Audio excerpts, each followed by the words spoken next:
but my number would be hard number, like net is 175K. That's after business expenses. That's after everything. That's like me if I want to buy, I don't know, anything. 175K to throw away in the water. That's what I need to walk away with. And honestly, if I hit that number, I could probably drive my food truck off into the river. Nice. Well, hey, if you're gonna be throwing $175,000 into the water, Jason and I we're gonna be fishing. Yeah, so I haven't figured out the actual like units that I need to move, and trying to figure out the variable because I'm so new to it. I don't even know what my yearly expectations yet for expenses will be. So I'm actually trying to find that Google spreadsheet that Julie put out, and Yeah, I'm not sure if I'm. Go ahead. I'm not sure if I'm accessing the right one, but is it private? Because I had to request permission. No, I put a copy of it yesterday in the Slack channel. But if it's for some reason it's not the copy, just ask her for the editable version. But yeah, but I think Kevin was able to access it yesterday. So I'll post it again after the session to make sure you have access to it. Michael, how about for you, my man? What are the goals for 2021? Spivvy. All right, we'll come back to Michael. How about Jung Hee? Jung Hee, what are your goals for 2021? So I'm also in the camp of I haven't run the exact numbers, but I would like to have 12 deals for next year. Okay, awesome. That's what I've been thinking. And if you did 12 years based on your price point for this year, what does that equate to income for you? Well, it depends if it's a listing or a buy side too, right? Totally. So, yep. And my price point is all over the place. So I don't really have an average, right? It's probably somewhere between like 750, 800. Yep. So if I did 12, it's probably like, sorry. It's okay.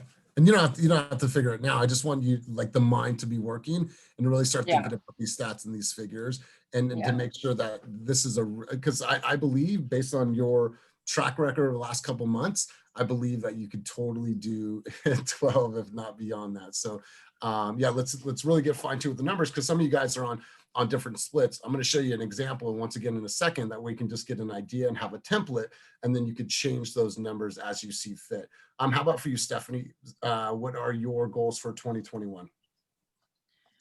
So everyone knows I do auto sales as well.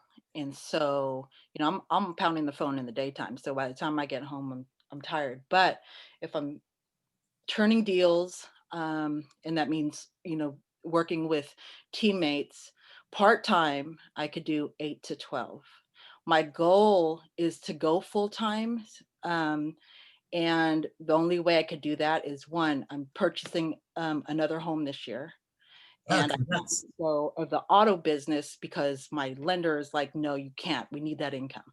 So once I do that, then I can go full-time. So that's like going to happen within 6 months. Then I'm going full-time. I believe if I go full-time and I steadily am on the phone, I will, and I can do about 16 to 24 and turning some of those deals with partners. I'm used to working in a partner setting because, like I said, I'm at the auto business, so I'm turning deals all the time. I'd be a closer on the floor. So that's how I really visualize my business. I also see I'm tired. And so 5 years for me, I joined the team for a reason. My big why is I'm tired and I just want to hang up my coat. So in like 5, maybe 7 years, and then I have recruiting goals as well, because I really want to bring some agents on and really just kind of help them with their business. And, I'm a real giver. So yeah, that's what my goal is. I need to be at over 100,000 to leave the auto business. Yeah, that I see that not being an issue at all. And you have to think too, for every person that you bring on that hits the cap every single year. If the cap is $8,000 right now, that's an extra $1,400 every single year. So you have to start equating that too. If that's part of your goal and part of your income that you want to be potentially earning, well, what are some things that I could be doing throughout the year to start attracting agents? What type of events can I put on? Can I put a Discover the Difference event on every single month? Can I get together and say, I'm going to do a mom's group every single month if you're looking at getting into real estate? I want to do a dine and discovery every single, 2 weeks of the month. So like start putting things into place. If that's what you want to do and get in front of more people and recruit more people, we can help you with that. And I do. And I want to recruit 12. 12 sounds realistic because I'd be helping them on their buyer and their listing side. So if I'm doing 12 and I'm doing, so that's like, and I feel like my numbers are a little bit conservative if I'm going to be assisting other agents, to help them, to be successful as well. So that's my recruiting goal. And yeah. Love it. I love it. I love it. I think you got some opportunities to sell some cars in the chat. So please check out the chat when you have a second. For sure. Melody, what are your transaction goals for 2021? So my transaction goals is, well, I guess it would be easier to work backwards. My income goal is at least 200,000, which would equate to about 17.5 deals, which 18 deals, let's just round up. And that's at an average price point of 800,000. Nice. Sounds like you've been doing some work behind the scenes. Yeah, Julie helped me very, very generously with creating my own Excel spreadsheet. Beautiful. So I just have been rocking and rolling on that. And she also helped me. She went through my finances with me, and she's just such a good friend to me in that way, and helped me get organized and helped me unsubscribe from a bunch of things that I didn't need that I was throwing money away at. So I'm excited to save more money next year and hopefully be able to buy my house, because we haven't bought a house yet. We're staying at my parents' in-law unit. As you can see, I'm in it right now, 550 square feet. Woo, woo. It's beautiful there, though. It's beautiful there. So I love that. And listen, you guys, if you haven't really started, whether it's using Julie's calculator or whether it's creating your own or whether you're working with your CPA, wherever you're getting it from, each of you guys should already start the groundworks of what your budget's going to be for the year. You should already start thinking about your forecast for the year and what obviously you're going to be spending.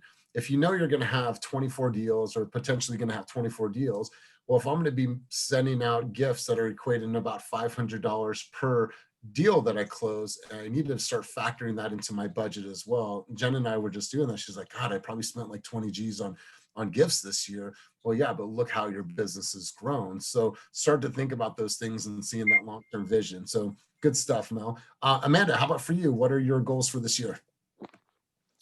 Yeah, so sorry I missed the last one, but I would say I would say 12 is my goal for the year. I am obviously new to this, so I've never sold a home before or helped someone buy it. But my main thing is I really want to learn. So the income is obviously important to me to make ends meet, but since I'm new, I really want to make sure when I'm learning, I learn it correctly the first time. So I'm really interested in partnering or whatever opportunities are there for that. But just kind of so I don't go backwards in my career, I'd say at least 80 to 100. But one per month, I think would be a good goal. Good. I love that. And if you're looking at partnering with some senior agents, I know there's probably some agents on the call today that wouldn't mind partnering with you. But I think it's a great way for you to learn and for you to get experience from a more seasoned agent. So we're going to be seeing more of that in 2021. So yeah, if that's something you want to do and partner with an agent, I'm sure there's someone on the team that would be down to match up with you. What about for you, Jay? What's your goals for 2021? I've been at this for a minute now, man, and I have never hit 20, and it boggles my mind that I've never hit 20 deals. So for 2021, I want to hit 21 because 20 is too close to 19. You know what I mean? So I'm shooting for 21. And last year I had a banging year. I think I netted like 205 when it was all said and done. It was about 100 and a half, 160 after expenses and taxes. I want to clear 200 this year. So I still got to do the math and figure out exactly what that means. But that's the goal, 21-2. Jason, was this year, I know that it was you had a couple months that you struggled, but it seems like the last quarter and a half has been super, super strong for you. So what do you think changed for you? Like, how did you make that shift in your business to end the year so strong? I think honestly, man, I think it's just my time in the business. And I used to ask people that I worked with, like, how do you get so many listings? And it's like, they're like, it's just time in the industry. Yep. And at this point, I think I'm like 7 or 8 years. I don't know exactly. But I had a bunch of clients that are going through life changes, babies, transfers, wanting to move out to the suburbs a little bit more. And it all just happened to be this year. The downside of that is I was super busy. I had the most listings I've ever had this year at, I think, 7, but they were at a lower price point because these are folks that I helped buy their first home like 3 or 4 years ago. So it's kind of a double-edged sword a little bit. So yeah, it was a lot of work this year. I didn't make as much as I had hoped to make, but still blessed and thankful that I even had the success I did, given the year we've navigated. For sure, because I've seen you grow and grow and grow. Since you came over, you made some changes, and I've seen your business grow. So you guys heard it here. Jason's goal is 21. My advice to Jason, we talked about this yesterday, is getting Jason to film some really, really cool content. If you watch Jason's stories, if you see the stuff he posts on Instagram, he's got a really good flow to the things that he talks about, and he's got a really cool looking brand. So what I'd see for you, and we're going to talk a little bit more about this in a minute, is really defining, since like you said, I've been in this game for a minute, but I don't know if you have a logo. Like, I don't know if you have like a brand, an actual brand. And I think that once you get a brand identity, something that you can build off of, put on all your collateral pieces, you can do your video, you can put it on your social, we can blast that everywhere. Now it becomes this brand awareness, and people are like, damn, Jason's coming up, right? He's building this brand, he's got this name, he's got this tagline, he's got a mission statement, he's got all these values that back that up. That's growth for you, right? So 2021, you've done great for yourself, but it's the next level for you is all going to be about your branding and making sure that we put that everywhere and putting the brand behind Jason Ellis. I think that's going to help catapult your business in 2021. So I want you to get together with Kenny and I, and let's just start think tanking this shit. I already have some ideas. It's like kind of like, almost like it's like this rockabilly style. It's this like, this rockabilly meets lowrider type of style, because we don't have, listen, there's no agents out there like that are out there with the Impalas every single week. And there's no agents out there like you, man. So I think you have an opportunity to be in a completely different lane of your own. And I think that building that brand would be key for you to grow to that 5, 6, 7 more deals every single year. Hit that 30 mark for you and your family. No, and I think that's what's the beauty of this team, man, is like, you're not going to find another brokerage that's got a Kang or a Dewey or you or a Kenny or just, I mean, the list goes on and on and on. I could name everybody. And that's what's so cool about us, is we're all underneath this fast, real estate umbrella, but we have a lot of people that have their own thing going on. For me, like, I overanalyze things too much in my own head. Which means I take way longer to implement things because I want it to be perfect. And in a lot of cases, that's when you miss out on opportunities instead of just getting something out there and then tuning it as you go. And those are things I'm still learning, Like the font in your social media, I forgot. I was like, it's all I see is like, I'm gonna reach out to Jason, but I just hadn't had time. I was like, dude, I changed it today. What is it? Was it good or bad? Sorry. No, what is it called? The one bold? I used it. Kenny commented on my last tile that I put up for a closing. I changed it today. Hopefully he approves. Wait. So is it good or bad? I guess I'm lost here. I guess the other one. It's gotten better. Yeah. Because Jason had this cool like hip, design with the pending and so, but then the bottom left, I was like, dude, you need a new font. It doesn't flow with it. Yeah. But look at today's. I changed it, man. A little bit better. Oh. Yeah. Okay. So like, right. Fine details, right? Stuff like that. like Roxanne just changed her long tagline, her long, logo to something that's different. Honestly, it's kind of cool to kind of see the progression too, because people like seeing like the rough edges and get polished and better. People can see your design. I mean, you go back to my Instagram, or when I was doing email, my first couple emails were trash for like a good couple months before even a generic template looks better than it. But it got me 6 years to get to that, and people kind of like watching progression. Totally. And you guys, some of you guys don't know this, but I just found this out today. Kenny used to not be called the fast agent. He used to be called the fat agent. And I swear, people would film him just going out and eating at all these places throughout the Bay Area. So he had the fat agent tagline for a while. That was a thing like way back when I first started my brand. So it was the hashtags were just in. These are actually my pictures. These are my pictures from eating. What's this? 2017. If I go back, there's pictures from like my food from 2013 before it got annoying to post food, but this is literally all my food. So 14. So like at one point, like people are making, I was driving around all buyer's agent, all day, just nonstop. So I was dropping new places to eat and post on Instagram. And then then some point people started catching on, and then it got annoying.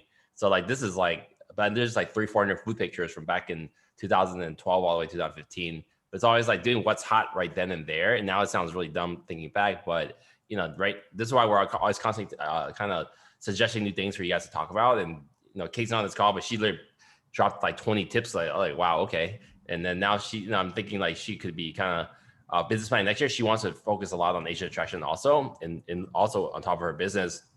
So she's giving new tips. A new agent's going to be reaching out to her, which automatically builds her downline. Absolutely. Absolutely.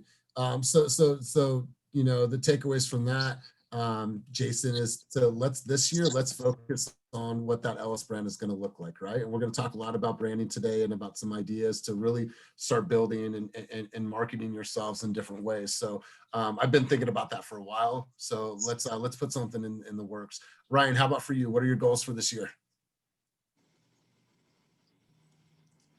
So I'd actually sent something to you like probably a month ago, but the get fired from my job thing. Yeah. So honestly, not that I'm trying to like limit myself, but like I'm seeing agents kill it, and like their goals are 20 and 24, and I'm new. And at the original price point I set, it was like 500K would be my average, but I think that's being like super conservative. So anyway, I bumped the average price to 750K. And my after-tax goal is 150,000. And that means I would have to do 18 deals at 750K. Damn, awesome. And I know that Ryan's working full time right now, but he's making time to hit the phones and like putting that into his plan. So I love it, Ryan. I love it. I think that's completely, reachable for you. How about for you, Martha? What are your goals for 2021? I haven't really thought about those, to be honest with you. I'm a new agent, so it's hard to like, I guess, set a number because you don't really know what you've done before. Right. I would like to quit my 9-to-5. So then I would, if you have a 9-to-5, take your salary and take your, money that you pay out for taxes, so on and so forth, and then back out of that number. Be like, if I was to make that amount of number in real estate, how many transactions do I need to do in order for me to leave that job? Okay. Okay. That's a good way to start. Yep. Yeah, just to kind of back out of it. And that's the whole idea behind these sessions, is to kind of get the wheels going to you at least have something, right? Don't go into 2021 and be like, oh shit, it's January 15th. I should probably write down some goals. All of this stuff needs to be out of here, right here on paper, and then put an action plan behind that. So, so start there, Martha. I think it's a really great place for you to start. Jonathan, somebody that's been in the game for a very long time, what are some of your goals? You're new to the team, new to this type of atmosphere. What are some goals for you in 2021? Oh, thank you. Well, you know how a lot of us have been putting off our vacations, due to the pandemic that we're all going through. So I've had to put off my Hawaii trip twice. And now, I'm supposed to go again to Oahu in June. So I just told myself I want to close 10 deals by June. By June, I mean, I felt like that's comfortable, that's doable, it's reachable. Because as soon as we start, I mean, and then so altogether for the year, I'd say 5 more, to cruise on into the rest of the year. So 15 for the year. And then I think I'm right around Ryan and Kev's goal of trying to hit 150, 150K. But I don't know if that's going to be, 175 GSI or 150, but I'll just be happy with the units, because, they're all over the place. One might be 350, one might be 1 million, one might be 800. So That's who right. cares? Who cares? I'll just, by hook or crook, I just want to sell 10 by June and then 5 So more for John- the rest of the year. So Jonathan, let me ask you this. How long have you been in this game? I've been in, I don't even know the years no more, bro. I 98, like I got my license in 96, 97. I started, but it took me 8 months to sell my first house because I was kind of scared to talk to people at open houses. Like they tell, where we come from, you don't tell nobody what you got. But these people walking up to me, I just met them 5 minutes ago. They tell me they got 50 grand, 50K to put on I'm like, what? Like, you want to talk over here? You want to whisper that to me? Like, why? I don't know, why are people telling me exactly what I was like, oh my God, us, we don't tell people we got $500 in our pocket. We got 50 grand. So I had to get over that and get used to just talking with people and then them sharing, but yeah. So fast forward, let me ask you a question. How many clients, closed clients, past clients do you have since 1998? Dude, that's what's wrong. That's what me and Steph's problem is. We don't even know. We forgot about people. All right. So I like this for 2 different reasons. I see it's an opportunity for you to get more organized, and I see an opportunity for you to market and prospect for new business, right? Yes. I want you to dive in with Stephanie or partner up with a new agent, be like, hey, I need some help. Take one of the VAs and say, listen, I have all of these clients over the past, someone put their phone on mute? Yeah, like 20 something years. Jen, like 20 something years. Can you put your phone on mute? Oh, sorry. You're still not muted. Thank you. So I want you to work with the VA. I want you to work with a newer agent. I want you to compile all the people that you have closed since 1998, because I think it's safe to say, and we can say it in this format, that you haven't had a clear system to follow up with everybody, right? No. I want you to take all those people first off and make a list on them, make an Excel file, make a CSV file. Then we're going to start putting all those people into the HomeBot program. HomeBot program is going to allow them to start finding out what is the value of their home now. And hey, if you have to send out a mail to everybody and be like, oh my God, I'm sorry, I'm back. I didn't call you for a while, but I just want to say, hey, I'm still in the real estate business. Want to get my name out there, get my face out there. I'm with this cool company. They're tech forward. We got all this stuff. Look at me. Here's my part. Whatever that message is, right? I just want the wheels to start going. That should be a campaign that you launch no later than January 15th of 2021. And I'm sure there's an agent on here even that wouldn't mind partnering with you, because Jonathan, there's so much work that you've done over the years. Make your job easier now. So if the goal is to get to Hawaii and go to Oahu in July or June, get there from doing 7 deals from past clients. Use the Zillow Flex program, leverage the help of some of these newer agents, and let's get you to 20 deals, because there's no reason with that much of a base why you shouldn't be able to hit those big numbers, man. So I think first and foremost, let's categorize and organize all of those people and all your closed transactions, and let's start putting them into HomeBot, and then let's do a follow-up launch campaign for 2021, reaching back out to everybody that you've done business with. Oh yeah, thank you, man. Thank you. That's awesome. That's all Steph's been talking about. So we've been both trying to get organized in our own ways, but we got to come together on it because that's all she talked. Because half of my past clients are hers. Like when she first got her license, and we start, gelling and doing a lot together. Because she first started as a loan agent, she would pre-approve them, and then I would find them the bedrooms and bath, across, So then when she got her license, she started doing real estate too. So like you said, we need to get on that HomeBot program right away. So Stephanie, you down for this? Yes, sir.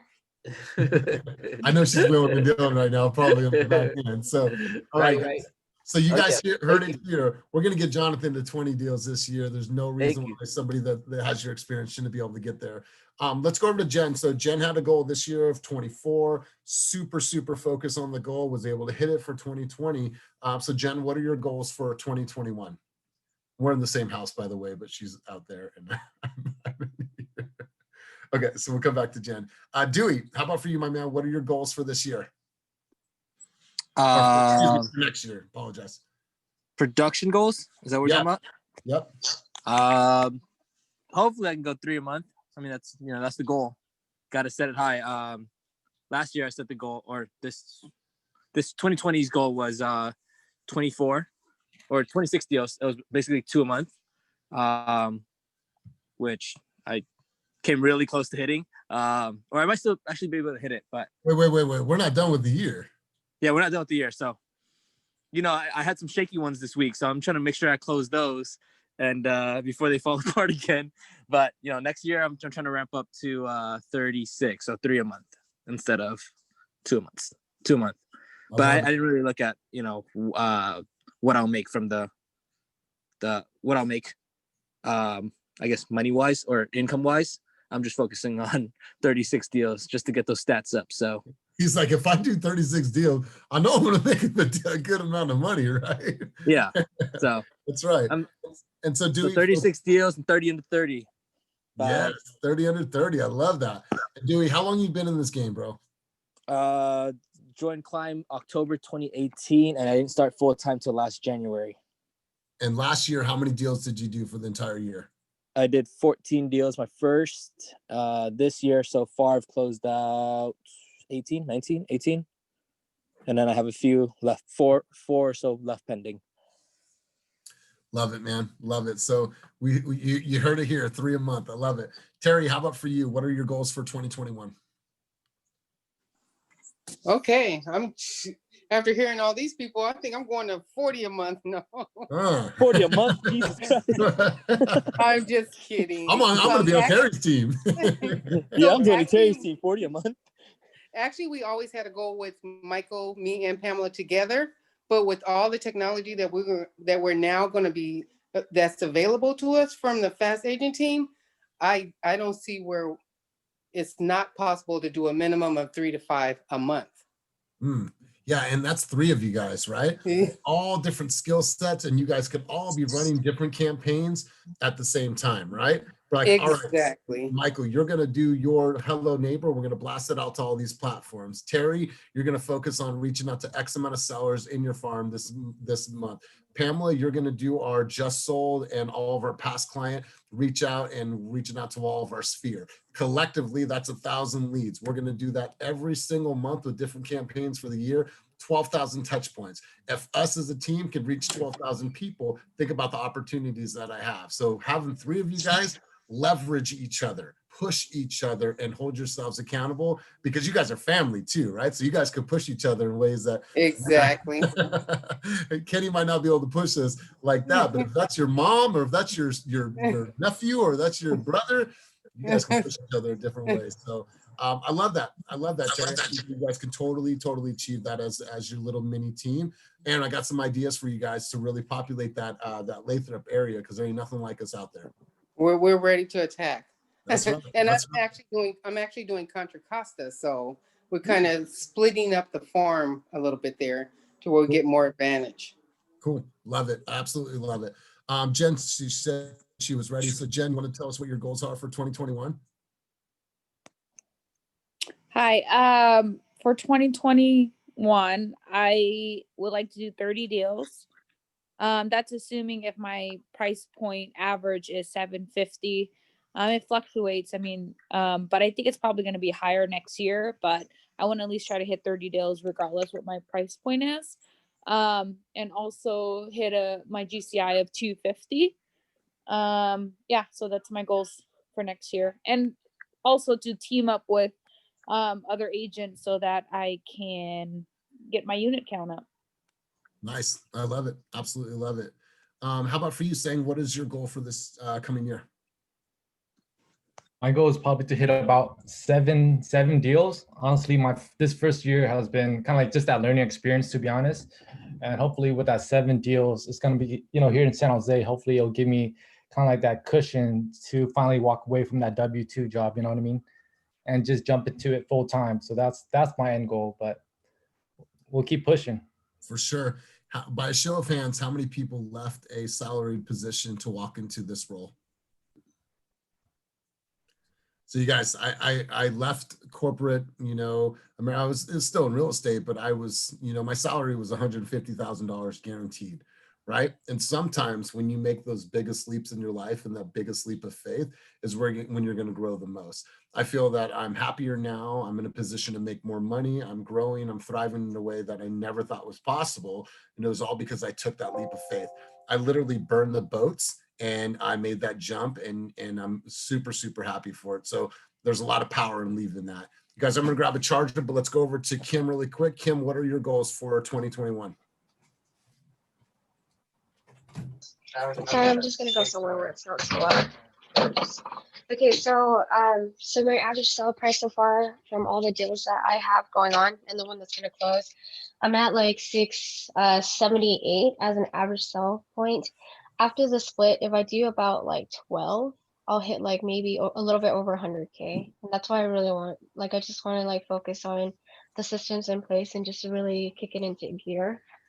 And then I feel like I'm a lot more confident and smooth from when I first started. And every time I keep showing a property, I just keep getting better. And I just feel my progress, and I really, really, really anticipate 2021 to be great. So at least like 12 deals would be awesome. Love that. And Kim, anybody that's worked with you, if you've heard Kim on the phones, if you've seen how Kim preps for a buyer's presentation, how she runs comps, Kim's got some serious strength in this game. So Kim, we're here to support you and make sure you get to that 12 and that beyond number. How about for the Kang? Kang, you just got some praise right here. Said, I've heard her.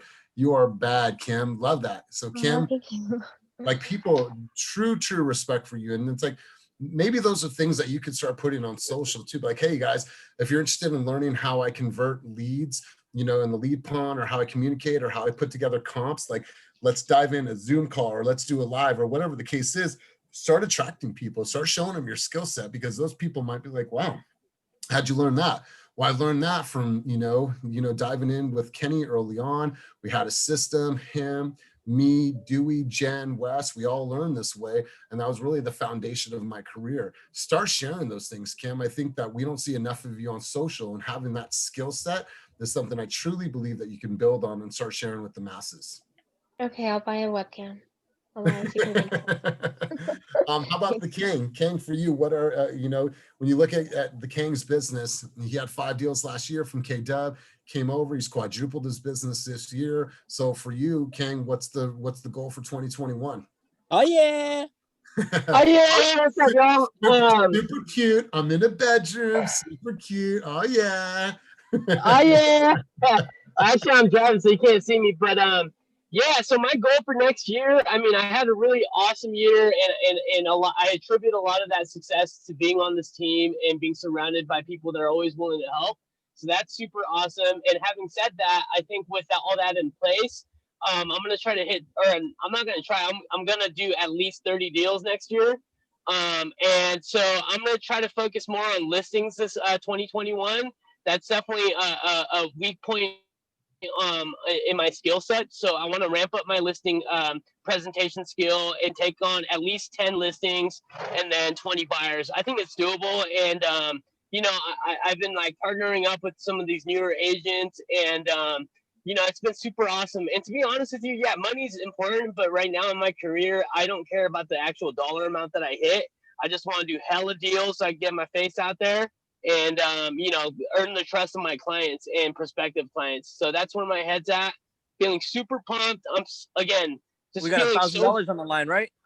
$1,000 bucks. Fuck that. Let's make that 10,000, bro. Let's go. Come at me. My squad's gonna destroy your squad, boy. Love you, Eric. I love you too. That's in here. Hey, but Dewey though, man, we ain't in competition, bro. If anything, we'll build each other up and make hella bread, bro. You already know. I do.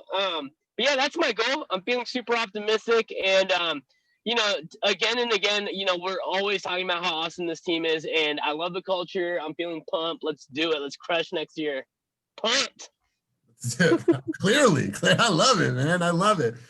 So Peter, you had a question that said, wait, there's squads. So yes, there's going to be, but we're not announcing that yet. That's to come. That is coming soon. We have some really big announcements that we're going to be launching to the team in the coming weeks. Kenny, were you going to say something?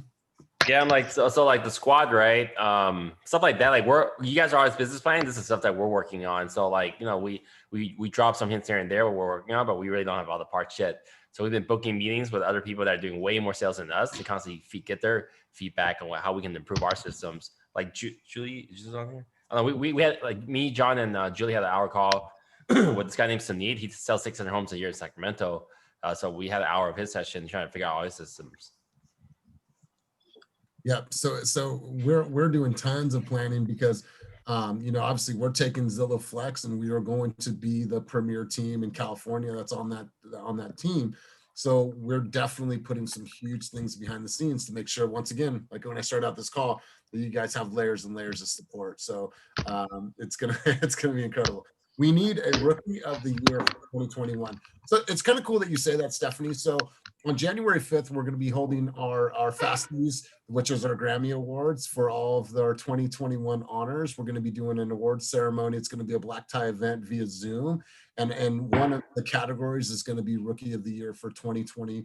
And then obviously we're going to have a new one for 2021. So I love that. We're going to have a whole bunch of awards that we're going to be giving out for different categories. And it's not necessarily just going to be about production. It could be for most team spirit, you know, best hustle, cutest couple.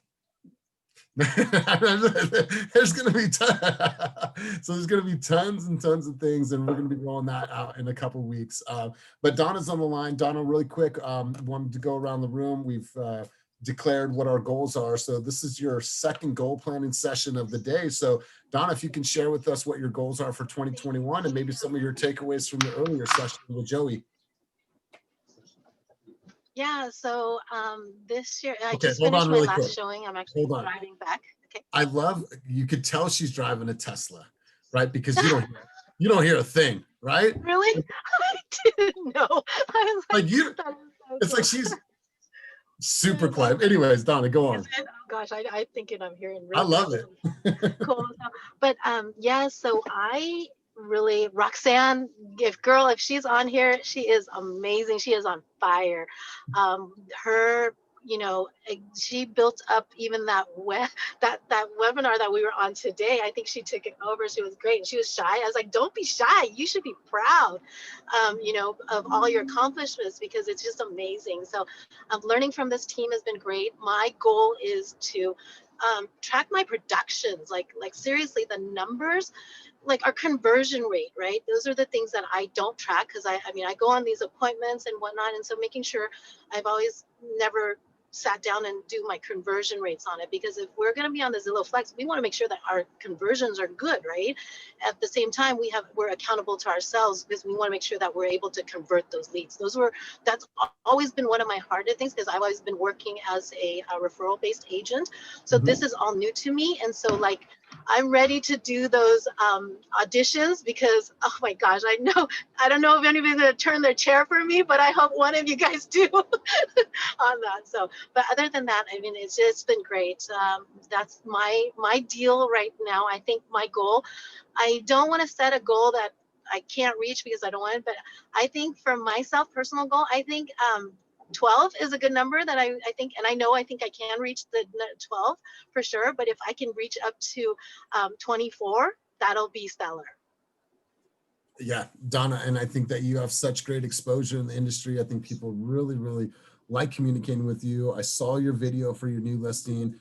I like your association with Aria. I just think that you're on to something really, really strong here. So nothing but love for you. We're totally want to support those goals. So you guys, I share this, and Michael, I want to make sure, oh, Pamela isn't. Okay, cool. Pamela, I wanted to go to you. Pamela, what were your goals for 2021? We heard from Terry, one part of the team, but Pamela, did you want to share what your goals are?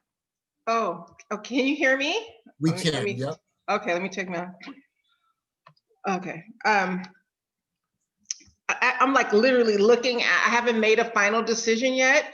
Let me get it. But I did tell Michael that what I was going to do something a little different is that our best year was 500,000, right? And I always had a goal of making $1 million as a team, you know, if we have a team. So I was telling Michael, you know, that would be nice to go back and go grab that dream I had way back then, you know, and finish it, because I started it but never finished it. So we did 100 transactions, got the pinnacle, but at that point everything just changed. So now it's like, just start the process again. It's, you know, very doable with the systems that you guys will put in place. So that's my I love it. my message. And here's what I want to see from you guys. And I just spoke with Terry a second ago, making sure that you guys are leveraging each other. Since you have done so many transactions in the past, let's use Michael, let's use the equipment, and let's launch a campaign of all of your past clients, right? Here's the you know, the Spivey's favorites, or this, whatever we call that, right? And I want you guys to do interviews, whether you're the interviewer or Terry is, or Michael, or someone else is interviewing your past clients about their experience with you guys. Don't hear it from us how great we are and how we deal with our clients. I want you to hear it from our past clients, because as we build, we want you to hear it from our own clients. Get those people on video, and then every first of the month, drop a new video like, hey guys, we just want to hear from the Johnson family this month. Hey guys, we're hearing from the Jones family the next month. Like, have that be a series, just like it is for your Hello Neighbor.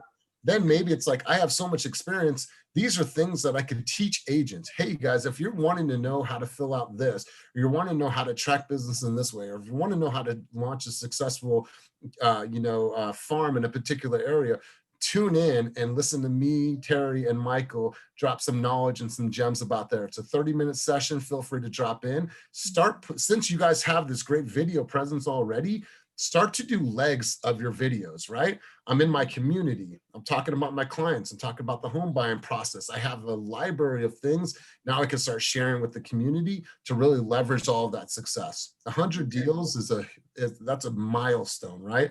You look at all of us on this team right now, 100 deals is such an accomplishment. Let's broadcast that and showcase that out to the world, because you guys know, your clients know, your team knows, but did the masses know? That's my advice and thoughts. What is your thoughts on that? I agree totally. I agree with you what you're saying. And I was thinking of 100. I'm thinking that might be a 2-year goal. Go trying to build it back up again. But definitely, I want to hit the $1 million mark as far as gross income commission as a team. That was there, and I have to complete that goal. Heck yeah! All right, you guys heard it here. Live and direct, the Spivey family is going to get to that $1 million mark.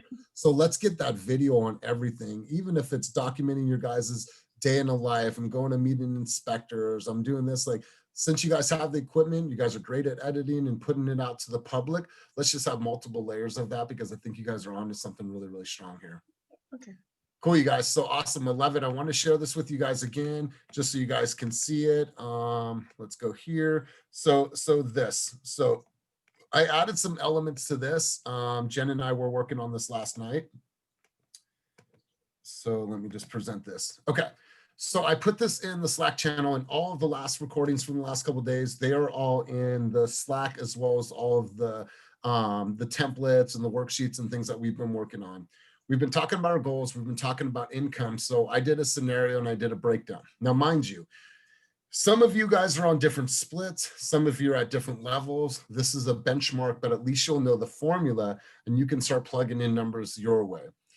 This one is a sales price of $800,000. If you're getting paid 2.5% commission, we'll give you $20,000.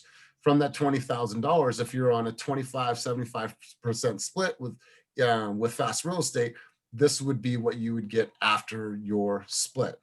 Then less your fees, which is a $250 file review that caps at $5,000, $40 for E&O, and $25 for, $40 for E&O. This $25, should be file review. Once you hit that, now you're at a new number of your $1,486. If you take that number, less your TC, if you are using the TC, which I highly recommend, because it's a lot of work if you don't have a TC. Now you're at $14,286. Less money for taxes. Well, obviously, we're all in different brackets depending on who we are, where we are, if we have children, so on and so forth. So I just put a scenario in here of 30% for taxes. Put that aside, it's $4,200. Leaves me with this number here, which is $10,000. $10,000 less 5,000 or 5% that I'm putting into stocks, to purchase stocks at a 10% discount, leaves me with $9,500. That $9,500 is your operating income. So when I'm thinking about what my goals are for the year, I have to think about my number on my operating income. So if I wanted to do $200,000 in business, I would divide it by that 9,500 to give me what my unit count was needing to be in order for myself to hit that goal. These two on the bottom here, these are optional, right? Putting aside 10% for your savings and putting aside money for your marketing, that's all dependent on who you are and where you are in this business. Some of you don't really spend money on marketing, and I'm not saying that you have to. And sometimes you don't, because there's so many company generated leads and opportunity in social media. You don't necessarily have to. So that's why I left that as an auxiliary item down here at the bottom. But do you guys find this worksheet helpful to kind of break down the big picture of how you guys are going to be making your money? Let me pull this up. Sorry. Yes. Okay, perfect. And let me go here. Let me stop my share here. All right. So that was Jen, and that was Melody. Do you guys have your own type of breakdowns that you do now that you want to talk about, or something that you've used over the years? Anybody? Okay. All right, cool. So now that you guys have a way to really fine tune what that number is going to be, a conversation we had yesterday was, and I want you guys to go back if you weren't at all the sessions, tons of information about your why, about your purpose, about your brand, about your values, about time blocking, about scheduling, about using a chase card for all of your expenses. Like, all of those things are in there. We put some great questionnaires in the training and videos channel in Slack. What came up yesterday, I thought it was a really good conversation piece, and I wanted to kind of dive into that again tonight, was content. A lot of times we're thinking about, well, what can we do from a content standpoint, and what can we do from a branding standpoint? And I think a lot of you, a brand is something that's really, really hard to develop. Jonathan, you've been in this game now, how long? 17 years now? And do you have a brand? No, not really. Okay. Do you have a logo? I just used to use BHG's logos, Right, which is the ugliest logo on earth. I'm sorry. Yeah. So, I was trying to develop one a little bit when I was had my my picture, but it was an old picture when I was 28 on the shopping carts at Safeway. That was a form of branding that I was doing, but it's my old picture. People don't even recognize me. They're like, "Who's that dude?" Yeah, we see that a lot of times. So let's talk a lot about branding. Obviously, coming from a branding expert, I wanted Kenny to talk about this for a quick second. Kenny's built this Fast Agent. Now we've built Team Fast, and obviously, Fast Real Estate. So Kenny, can you kind of tell us how these initial ideas and thoughts came up when you originally started the Fast Agent brand? Like, how did that come up, and how did you spark that idea? And like, what were the thoughts behind that, and how did you launch that? Because we all see it, but some of us don't know the story behind it. It started like, I think 8 years ago, before my third year in business, hashtags weren't really a thing. They just came out Instagram that year. Twitter was kind of using it. Facebook didn't have it yet. And, I was always working pretty fast. I just bought an M5 that year, the E60 V10 cylinder. 12 miles a gallon as a buyer's agent. So I pumped twice a week, at least like $100 a week. But that's kind of the brand. And then my third year, I was getting really efficient at selling real estate. So my first year in real estate, my first 9 months in real estate was March to December. I sold 7 homes. My first 2 months, I sold 25 homes that year. Next year, I sold 24 homes. And then the following year, the third year, when I bought my car, it got the hashtag on my license plate, or it just says Fast Agent on my license plate. I ended up selling about 50 homes. And that was the year I also started doing like email marketing. So I was trying to create a brand. I'm thinking about my first one was like Breaking Bad. So I copied all these like newsletter logo things. I'll pull it up to it because some people, this is before a lot of your times, that new licensees. I started doing a lot of email marketing. That was what I was known for many years. So that's kind of how I used the Fast Agent brand. And then I showed you guys the Fat Agent brand earlier. But the Fast Agent brand, I think in that third year too, I bought 20 bench ads in Oakland, and then I ended up buying some more, and people talk trash to me online about how I was gentrifying Oakland. That was a good 3-year streak of people just not liking me. But I kind of leveraged that brand and flipped it around into this kind of like reckless, I don't give a fuck kind of brand, and also combine that with an email marketing that I did for many, many years. So I did this for 6 years straight. So the brand, right? Like, if you guys are wondering why I'm good at brands, I literally I take about 5-6 hours to do each of these emails every week. We're not actually going to do a whole on thing about email, but just give you an example. These are brands I would look up every single logo, any image asset I can use online, to kind of study the colors, the lines, and all of that. So this was like, what's this? Jack Daniels, Amazon Prime. Kind of see these logos now. These logos now still resonate to this day in our postcard marketing, our brochures. So like, this is kind of a skill set that took many years to learn. But all of this was just practice to do what I'm doing right now. Here's a Thor one. You kind of see like understanding colors and everything. But with that said, you guys are like, well, I don't really have a logo, right? Yeah, but let's see. Kenny, can I ask you a question that I've always had intriguing in my mind for all these years? Was how did you like bypass the copyrights of like you like when you use the prison and all that stuff? I was Never. curious. I only got in trouble once, and it was through Planet Fitness, the commercial real estate department. It just so happened to be like location based, but they told me to stop. And then Adidas just made me take off some stuff off my Instagram way back. But what I want to stress to you guys, like, the logo is not the brand. You guys see all these logos, right? Well, these logos are the brand, but if you literally look back here, this is the plainest thing I came up with. It doesn't even have like a look or color to it, it's just white and black. So playing around with a brand, like the person is the brand. So like what they say is like your brand is what people say when you're not in the room. Look at these quotes. Here, I found it. So in terms of branding, this is a pretty famous quote. Your brand is what people say about you when you're not in the room. So, and then again here, your brand is not your logo. So for me, when I was doing all the email marketing, other agents would talk about me all the time. You could see all this like cool stuff. And then like with the bench ads, people saw that. And for many years, bench ads were getting wrecked. People were cutting them in graffiti to this day, but that's what people talk about. So my brand has always been just literally just getting myself to be talking about, which generates me more business. And then this brand kind of evolved into Team Fast last December, when Dewey, Jen, and Kim came on as first 3 agents, and we evolved the Team Fast brand into what it is today. And today, a couple months ago, we got a DBA, which is Doing Business as, and we got Fast Real Estate Broker by EXP as a brand. Now people get to kind of like use on momentum and all the brand equity and mindshare that I've built to leverage to build their businesses. And Team Fast now has grown into Fast Real Estate. There's some people still rep Team Fast, some real estate, but in a way I've kind of franchised out my own brand for other people to use. I'm not charging them a fee, but if they're making money in the EXP line, I kind of am now making money off the brand that I built. So like the way I see this brand I built was like Fast Agent was kind of like like Pokemon, right? You have your, I don't even know, Bulbasaur or something, Charizard, and then they kind of evolved again. So now this big company I built is just an extension of the original brand, but on a much, much larger scale.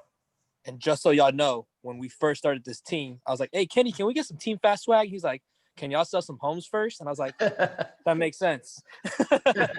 Now it's like, yeah, buy 100 t-shirts, whatever. How many hoodies do we need? 60? Yeah, go for it. And then there you go. We got 60 hoodies today. And then on our leadership call today, on our planning call, it's like, now how do we think about like actually creating a Fast Real Estate marketing division, an actual company, right? How do we create a staging company and have all of these lines of business under this, origination of Fast Agent, Team Fast, Fast Real Estate, Fast Staging, and all of these components to really build. And so the idea behind it, you guys, is that, find something that really speaks to you. And I want to share some examples here. So I like this, obviously. This is Jen. She has a very clean, sleek look. When she was early in shelter in place, what she did is she focused heavily on her on her marketing on how to purchase a house virtually. Now, look, there's nothing too crazy, nothing too extravagant about this. This is all built in Canva, but what it did was it allowed people to see the name, see the brand, see the flow, see the style. And I think that this was something that was really cool. So this Jeno Combs was spawned. When we look at Eric, I'm going to take a look back at Eric. All right, so Eric came to us from KW. And when we look back at Eric's stuff, and obviously he's had a tremendous year and had a lot of success. So when we look back at some of his early stuff before he was with Fast Real Estate, he had some good stuff. But I mean, here's Eric looking all sharp in a suit and everything. That's cool, right? That's cool. Still cool. Right? If you know Eric, you know that's not necessarily Eric. But as you can see, that's KW Eric. Yeah. So there wasn't any brand. There wasn't really any flow to everything. Obviously, we know that Eric is a unique, authentic individual who just doesn't give a fuck about conformity, right? And so once he came on to this team and he started really getting into his own and producing at a high level, we started to see a lot of his branding change. Because look at this, KW East Bay. For people that know Eric, this does not speak to him as a person. This does not speak about him as a brand. So then I say this is kind of the evolution of when King started to really fit into his own. Starting here on the Sold One with the Tiger King of real estate, then he started doing some great market updates and Team Fast, and then really started to build and then enter this. And I say this, and I'm not saying this to be like funny at all. I think this is a cool picture, but what real estate agent in the game right now has this as part of their branding photos, right? So this allowed him to separate himself in a way that was completely different. And when you see this rock and roll style, I ride motorcycles, but I have really great content, really great value. He was able to start really building a brand. And then he developed a logo, and I'm not too sure if I can find it on here. Oh, right here. So he developed this logo right here in the far left corner. It's called King. Well, he even made a new logo that's actually going to be these cool, like almost like skeleton hands that's called King, which I think is even cooler. So he took this idea and he's now ran with it, and he's starting to develop really, really good content. Another great example of this is Julie. You guys all know Julie as the numbers agent. Well, Julie wasn't the numbers agent. Say again? Powerhouse. Exactly. All right, you guys. So before Julie had the numbers agent brand, Julie had this thing that was called the Powerhouse. And if you know Julie from the early days of Climb, but she came from KW, went to Climb. So she had this like shield. It was almost like a medieval shield and had some things on it. And it said Powerhouse. And I always asked her, I was like, what is the Powerhouse? She's like, pow, like comic books, boom, bam. I'm like, none of that brand and that shield says Powerhouse, right? It was like, did it say, was it comics? Like, where are the comics? She didn't have anything because she wasn't really in direct alignment with what that vision was for her brand. So Kenny one night at a bar said, why don't you just be the numbers agent? If you know Julie, she loves crunching data. She loves numbers. She loves spreadsheets. She loves just reviewing numbers and stats. Kenny's like, why don't you just create this cool avatar and become the numbers agent? And she really started thinking about that and enter the numbers agent.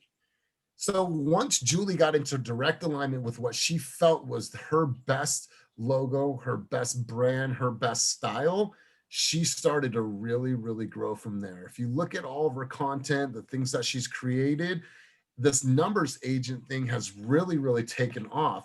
And now she's going to be our creative marketing designer to start building all of these cool, different pieces for our team. So Julie is a clear example of somebody that it took a little bit of time, but she was able to find her voice and find what really spoke to her. This is her little hashtag here. It's simple, right? There's nothing to it, but it is in direct alignment with who she is. After we talked that night, I told her you should go to flaticon.com and find the vector and put a number sign, and she literally just did that. So that icon, I think she found within a minute off flaticon.com. And I think that other people in the team can kind of be influenced by that too. And then like quick talk about brands. So I'll show you guys this article that Inman wrote. about me. This is over almost 66 years ago, in 2015. I was like, how Drake, Kanye West, and other icons for my business. And talking about Drake, right? He was a TV star for a while. I forgot the show, but then he became a music star. And then just 6 days ago, Nike signed them to start a whole new brand.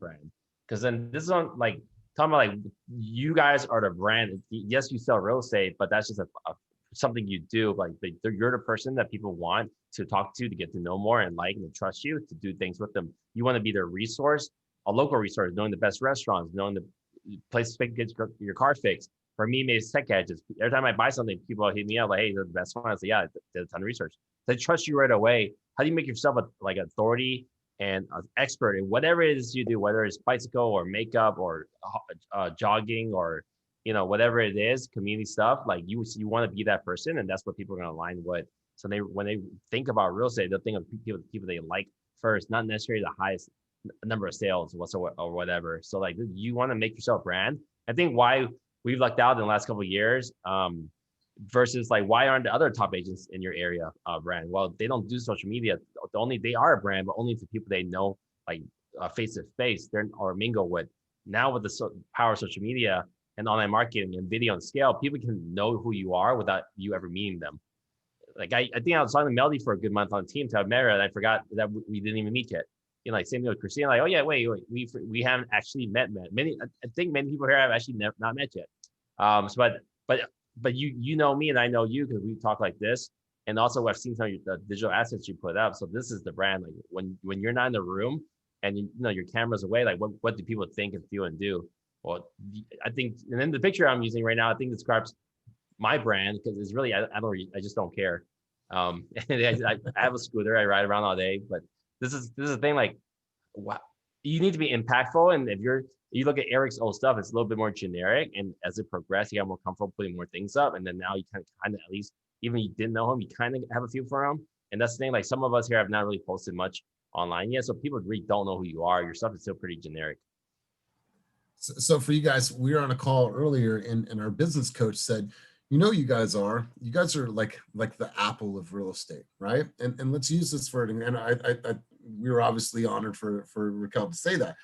But when you think about Apple and when Apple came out and Apple products, well, there's products that are the same exact thing that can do the same exact functions that an iPhone can, but it was the way that people associated the feeling to that brand, right? When you think about Apple, you think about innovation, you think about, Silicon Valley, you think about them in their garage, you think about Steve Jobs, you think about this cool, different brand. Who names a technology company after a piece of fruit, right? It was always different. They launched an ad campaign when Steve Jobs left and he was fired from Apple.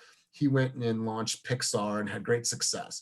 Well, Apple brought Steve Jobs back because they lacked innovation and they needed to get that company back off the ground and running because they were in some trouble. Well, when they brought him back on, they launched a campaign that was think differently, right? It wasn't about we have the best data, the best tech, all this storage, all these things. It had nothing to do with the actual product. It was all about thinking differently. And I think you guys really need to think at your brand and be able to create something that is super cool and super fun and super different than what's out there and be okay with that, right? We see this all the time. I see business cards that are bullshit business cards when I go to see these houses, and it says, oh, integrity, honesty, trust. I'm the best realtor, and like, look at me, and I have my picture, and I have my tie on, and it just looks so dry. You know why? Because it's been done.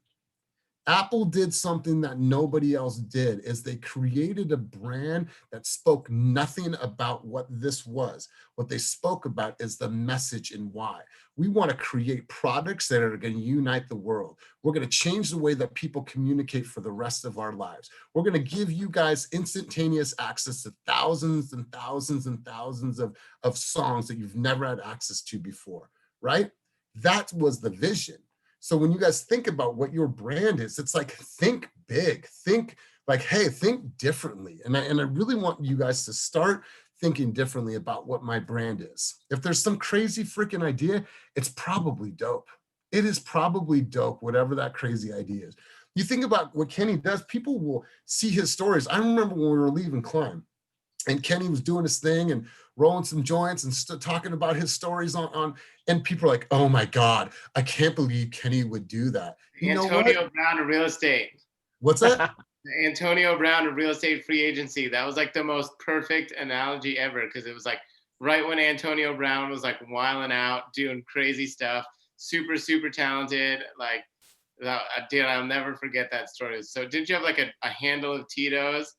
Like, I think so. I mean, it's most of my nights still, but I just haven't had time. But it's okay. Listen, be that risk taker, right? I remember Chris Lim used to say for Climb Real Estate, you know, be different in a sea of sameness. There are so many brokerages out there that are doing. All right, one more example too, Elias.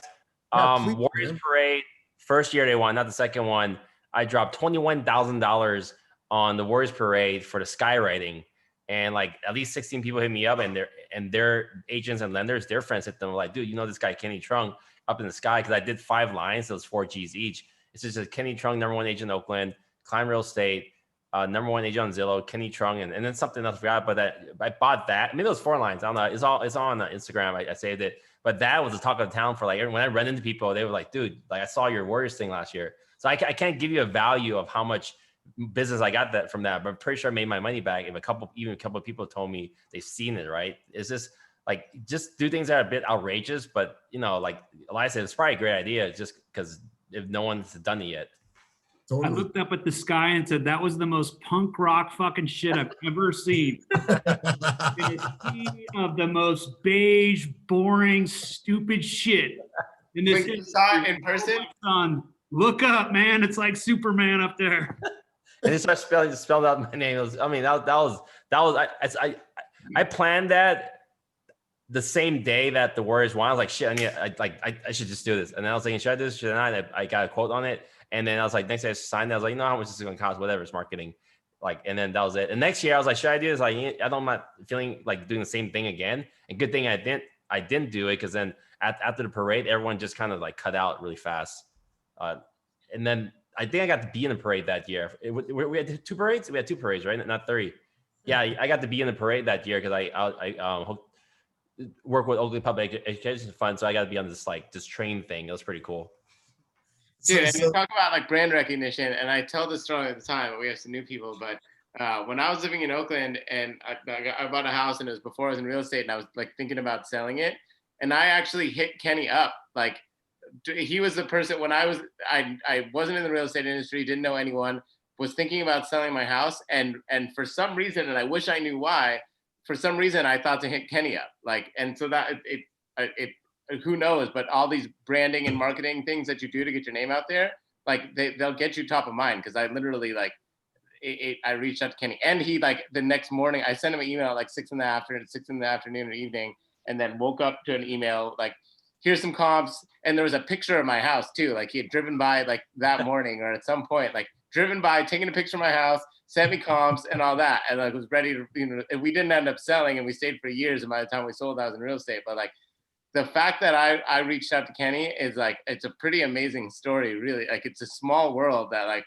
you know, we're working together and I'm part of his leadership team. But before I was in real estate and thought about selling my house, the person that I reached out to for one reason or another was Kenny. So when you think about these branding and marketing opportunities or creating opportunities, it's like, you might not get that exact, like, oh, I saw this and now I want you to be my real estate agent, but that brand awareness, getting your name out there, comes back to you. Totally. And I work with so many like beige, boring people, and they always talked shit about Kenny. And it's because he did like different shit. It's like the bus benches, like that irked so many people, and they would just like bring him up and talk shit. And I go, do you even like know him? Have you ever like kicked it with him? No. And it's just straight hating because he was doing something different. And I mean, I've known Kenny for like 7 years now. Like we started pretty close, and I'd go hang out with him. I'm just like, I don't know why people hate this dude. He's just like so chill. You know, we have a beer and just talk about shit, but people fucking hated him. It's the marketing, right? It's a brand. Like I mean, that Feeling the Fire, that marketing with the bus benches was like all people were talking about for a couple of years because they were getting trashed every week, and I'll post on it, and I started hashtag fuck fast agent, and I used to buy fuck fast agent, like all kinds of stuff, right? But it like back to like when John first met me, 3rd, 4th year, reached out. Like every time I got like 200 seller leads on the Facebook leads that year, and I had a whole production warehouse with me and 3 agents. Every time something came in, is what High Note looks like right now. We kind of hacked up a website together, a beta website. So on every property, we had a brochure of their home, a CMA, a property website, and all that on another website. And then we print out this 8x11 thing with our branding on it, with a big ass QR code on it, and we send in these big orange envelopes. We send it to every house. We just cranking out these High Note / CMAs to people's homes. And I probably got 3 listings that year, but it was not the best use of time. But giving examples like this is stuff that other people don't do. Like if you have a good idea, go for it. If it's not been done, you might not. I mean, it might not be the best ROI, but if you learn something from it, your processes get better. And like just like between me driving in front of John Gomez, I think that year I learned from Inman to do a FSBO or someone expired, take a picture of the house, put it on a flyer, and go there. So then I think I learned that year. So when I went to see both homes around the area, I was like, hey, I just saw your house. Like, do you want to sell it or whatever? So like all these ideas sound really dumb right now, but they were like the ideas back like in that year or era that was like no one else is doing. Something else too, like that a Foursquare app, only you check in different locations. Now you have Yelp check-in and Facebook. Well, Foursquare was this game where you check in locations and you're the king of that area. So like one point, probably like 30 different restaurants or locations in Oakland where I was a king of that location. So anyone going into the app will see my name. So think about like, it's not that much different from constantly, 12 Safeway stores, right? Or grocery, like it's just an evolution of that marketing brand. And that Foursquare app, it didn't even have an app. I logged on the web. I heard from it through Southwest, that tech conference thing. And I was like, oh, there's a new app that they said is really hot. Well, they don't have an app yet. Well, let me log on mobilely to the website and type in Rockin' Crawfish. And then here's my first spot. So, but then as the game got bigger, more and more people were hopping on it. And then all they could see was me on Foursquare. And all they would see is me on the bus benches. And one time I was doing a ton of Facebook ads, like 30 grand a year. When they go on Facebook, they can't stop seeing me. And I was trying to get radio ads. So my weird thing on some people, like, it would be funny if someone stopped their car at the red light and they're on Facebook and saw my ad, they look to the right to see a stop sign. And then if they're listening to Spotify, they would hear me. I was like, I want to do that. never actually, but like, you see, like just how do you get people to know you? And it all goes back to right now about branding, right? Yeah, they know you. Are you interesting? They can only be interested in you if you're actually interesting, right? There's not everyone. Social media is not really for everyone. There's some people out there are really bland they're the ones you don't see and they're having a hard time. So how do you make yourself recognizable? You're all special in your own way. How do you show people that? And then how do you get in front of a lot of people? And how do you attract attention? So this is really pretty much all what influence is, right? And then influence, I've read many books, influence becomes leadership. So now like, I have a team that I'm leading. And now I'm building out newer team leaders under me and creating their influence. And when they have influence, they bring more people, and then they can have being team leaders. So it's also this constant cycle. Now, like again, it's less about logos and stuff. I know you guys, a lot of you guys are working on cool logo stuff. It's important, but your logo is not going to get you that much more business. You need to actually do a good job in real estate to be recognized or talked about, right? No one's going to say, look at that person's logo. I mean, look at my logo. It's as plain as it can be, but that was the whole point. Like the brand is not. It's not shiny, it's not red, it's not green, it's not spiky, whatever, right? It's the plainest logo you can get. It's a certain font I want with rough edges. And that's the brand I built. Like, it's just no logo. And then, so people can only talk about like the words. They can't talk about like the actual look. And when you think about it and you hear, Fast Agent and you hear Team Fast, there's a feeling behind it, right? If your Team Fast, like, right? There's this certain type of like standard and moniker and feeling that people have between our company. Am I frozen, you guys? No. It's like blacked out. Yes, you're frozen. Oh, there you're good. You're good. You're good. How about now? You're good. All right. So I was saying that there's definitely a feeling behind this brand. And if I'm cutting out, Kenny, just let me know. I'll turn it over to you. There's a feeling behind this brand. So, The hip hop of real estate. Totally. And I believe that, right? And I say that all the time, right? So take some chances this year. And I know that this business planning wasn't always just going to be numbers and goals and what is this? And we've done that, right? We want to start thinking big picture too, because this is all a part of your business. When we think about, what can I do with some of my content? You know, we brought this up yesterday and I wanted to share it with you. If you guys aren't following Wilson Lung, please do so.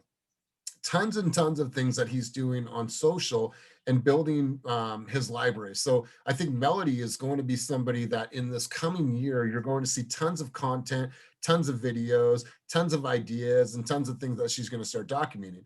If she wasn't going to, I bet after this call, she'd be like, damn it, Elias. But no, I know that she's already thinking about like building this library. So here's some like tips on from the sales process, you know, selling your home, negotiating, preparing the home. Here's some things that you do, you know, first time agent, what makes you different? You know, how many families have you helped? Really documenting the journey. There's some really, really good stuff in here, and making sure that you guys are going in and you guys are documenting your stories, your village, your area, the things that you're associated with. I love doing this. I'm gonna film a video. I love this barbecue spot. I'm gonna go and film this barbecue spot. Like, start getting your name out there by helping and getting out in your community, and then put your logo and put your brand on everything. So it's a way to start spreading the word and start diving into these different things and building some content, because you know what? You guys all have something cool behind it. Like, all of your guys' stories are really cool and different and unique. Like, let's start building that, right? The client testimonials, the area information, the area insight, the locals favorites, the farmers market, all this shit, right? Start building your library so you can start marketing yourself in a different way, because that's going to attract more people. So I wanted to leave you guys with that and just kind of go around the room and have an open discussion before we head out for the evening. Any thoughts, any ideas, or anything people want to share, you know, based on the ideas of branding and really exposure for yourselves? I have a question, Elias. Yeah. So I've heard two different things, and I'm wondering, you know, what your Kenny's thoughts are. But I've heard, you know, don't make it about you, make it about them, make it about the client, make it about helping and giving value. But then I've also heard about the brand, and I feel like I'm kind of conflicted on the two. Like, how I'm trying to build out my brand right now, and I'm doing my vlog and my, you know, I did my logo and everything, but I'm trying to make it more about the consumer instead of making it about me. But I'm also trying to build my brand out at the same time. I have a quick tip, because I posted that white woman on Instagram post on the training channel. I watch all her videos. She has tips every day about how to be a better on video. One big trick was just like cut out the word I from your vocabulary. If you could cut out the word I, and then see how you can change the messaging on your thing. If you're forced to talk about the situation without I, then usually it's not about the client. So that simple thing will change it all. Okay. Thank Yeah, you. I love that. I love that. Any other thoughts, any ideas on that topic? So this is kind of random, but just for my business cards to be a little bit quirky, can I have like a little ninja logo, like running, just to put in the word fast? Yeah. Like very tiny though. Okay, thanks. I love it. You guys, like, dare, right? So what Kenny and the leadership are creating, and what you guys have accomplished as a team, it is one of the biggest success stories that real estate has seen in the Bay Area. And I want you guys to know that you're truly a part of something that's special. What we've achieved in less than a year is what companies try to achieve in multiple years. By next year, we're going to hit $500 million in volume. It's crazy to think. So you guys, I want to encourage all of you to dare and to take chances and to get this brand out and be yourselves and do whatever the hell you guys want to do in your own way, in your own voice, and be able to take those risks, because that's who's going to win. It's the risk takers. It's the rebels. It's the ones that don't really give a shit about conformity and say, I'm going to do things my way. Right? So before we end out, you guys, I want to go around the room, just get some of your takeaways from the entire day today together. I really appreciate you all being here. We're going to start with Jason really quick. What were some of your takeaways? And Jason, thank you for being here. He showed up every single day of this week. I really appreciate it, Jason. So what were some of your takeaways from today's sesh? Fuck, I'm frozen. It's just being yourself, just being comfortable in your own skin. You know, I think I posted something about this not too long ago. It's like, just be yourself. Everybody else is taken. And I think when you're real with yourself, you're going to attract, you know, people that want to work with you regardless of price point or things like that, just because I think people are smart and they know when you're trying to feed them BS and when you're being real. So I think that's, you know, that's my biggest takeaway, and what I try to practice on a regular basis is just being real. Good. I love it, man. Real as penitentiary steel. I love it. Absolutely wonderful. How about for you, Jonathan? What are some takeaways from you for today? Just that I feel that we all can do it. I mean, we all have our own individual goals, but I think if we put our minds to it, we all can do it. You know, because some of us might have down moments, you know, like all of us are not in that same mindset as Eric. You know, Eric's like on fire, he's positive. And then some of us might have those, we're like, oh, I don't feel that good today, or I don't feel that. But then just staying engaged and, you know, with and following through and just, you know, with the process and, you know, just doing the real estate, just doing the business, you know, and then just staying with it. It you know, we feed off of each other. I feel a synergy going on with all of us. You know, we all have the same end goal in mind, that we all want to be successful and a part of the team, and we all want to share and help build each other up. Like I feel that there's no haterade here with all of us. Like we all just want everybody to, you know, be successful and happy. So that's my biggest takeaway, that I feel that we all could do it if we just, you know, stay focused on our goals. Yeah, I love it. Joaquin, how about for you? Biggest takeaways from today's session?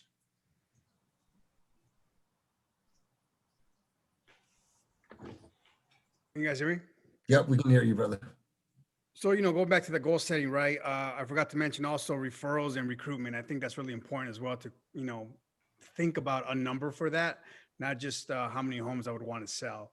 So I definitely want to think about that. As a matter of fact, just from those 2 videos I posted in the last few days, I already got 2 referrals, one in New York and one in Reading. So, I mean, for me, it's like, okay, I'm onto something here. And hopefully I could be like, you know, Mr. Kang, where next year you guys could see my my process, you know, on my Instagram, because I'm trying to find out what that is, and I'm just trying to navigate through that. You know what I mean? Not that I don't know who I am. I know who I am, but I'm trying to make it so it's consistent and it feels, you know, authentic as I deliver it. Right? Yeah, man, I love that. It's a learning. I mean, like like I didn't do video till I think 2 years ago, and I stayed away from it, because I didn't think it was cool. People were on Snapchat, like Snapchat looks stupid, it's for kids. But then Peter Lee and Jerry Beverly, I remember going out to the event, like an Asian Real Estate Association installation dinner, and like they're on video. I was like, dude, I won an award before for innovative, but all these kids are like crushing out there. I need to get my ass on video. Just shut up and do it. And next day I just started posting stupid things and haven't stopped since. And then, and you know, on Instagram, you have 24 hours goes away. So like, if you post something stupid, like who cares? Like no one is not people is paying attention. And if they do, and it's actually stupid, it's actually like, oh, what other stupid things is he going to do? They're probably gonna follow you some more. And then that's kind of how you hone your craft too, being like your messaging. Because like certain things you'll post, you realize you're getting a lot of feedback. More people want to hear about this. Maybe they want to hear about less about that. Like, so this is kind of where you pick it. Like a lot of us are starting off a pretty good base. We're sharing a lot of our team stuff, which is really good. And it's sparking conversations for you guys, right? Or developing your following, a lot of cross following. But then past the team and what we offer, then you get into your hyper messaging, which is like you're doing a lot of the Spanish stuff, which is great. You got 2 referrals. That's huge. The New York deal could be $1 million. You might be making like 5-6 grand from just what you did yesterday, right? And it's just a normal day. And then for some reason they picked you. So yeah, I mean 2 in 1 day is pretty impressive. And they picked you, so you're onto something. So whatever that was specifically, that exact story you put, like stick with that, give it another try, get more responses, give it some more. And this is where like juggling a lot of things in the air, like, you know, keep on to the one that actually works. Totally. Yeah, man. I'll contest to that. Like when we think about our agent studio videos, and I look back at all the hits and all the views from our agent studio videos, and then I posted a video in my living room the other day, and you know, it got almost 1,000 views. And Kenny's like, well, back that shit up and like, let's get a video of you, and like, let's hire a videographer to do like a next series, you know? Yeah, I was like, that's so good. So many hits. Okay, now like telling you guys, just do it. But now, like, okay, that's an idea. It works. Let's make a polished version of it. And now let's actually do that once a month. Because, you know, we have 50 agents in September and 20 in July. People are like, oh, they're just making shit up. Now it's like, it's a full blown, like, this is what we've done. Like, we actually get into details. So we could for sure always keep doing the IG stuff, which is Eliza's doing the IG with the Friday with new agents. I was like, you can't capture this moment, this feeling that agents have, like Peter and Will on the first deal. You just can't replicate that or fake it later. So like, while they're in a moment, let's just do a Friday with new agents. And then Eliza's like, oh, we're company's growing so big. Let's just do a high production value video, high quality once a month. These are 2 ideas that just came this week. Cause like, so we're not just telling you, making things up. Oh, it works. Try it. We are doing that right now. We came up with 2 ideas right now. It's like, if anything works, but then you guys need to test more things and see what works. Totally. And I love it because you had 2 versions, right? You had one in English and you had one in Spanish. It's like, cool shit. If you speak a different language, put that out there. Like, it's just, I loved it, man. So keep on trying, right? Because if you don't try, you're never going to know. So take as many at bats as you possibly can. So good stuff, Joaquin. Johnny Boy, what were takeaways from today's session?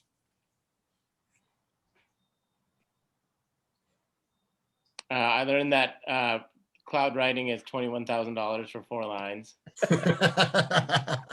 And just the bold ideas, man. I mean, there's just so many takeaways, and you know, I'll just default to the takeaway that, you know, a bunch of us got yesterday is just the spirit of this team, and that the energy that can really just inspire you to find ways to be successful in your own way and be you, but fast. And there's so many resources. So I'm just taking away the energy and vibes of the production that we're all going to carry into 2021.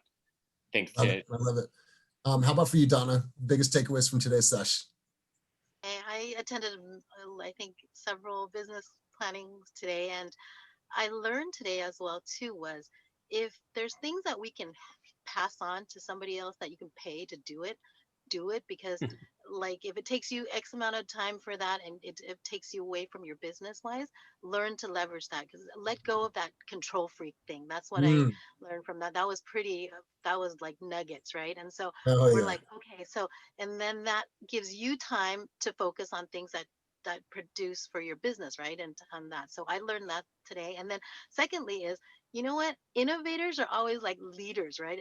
Of it. And you always want to be the head. Like Kenny was right when SIP got into place. It's like he was on the first Zooms, right? Those are the things that were webinars. We're all stuck at home. Now with these videos that you guys are doing, right? I know.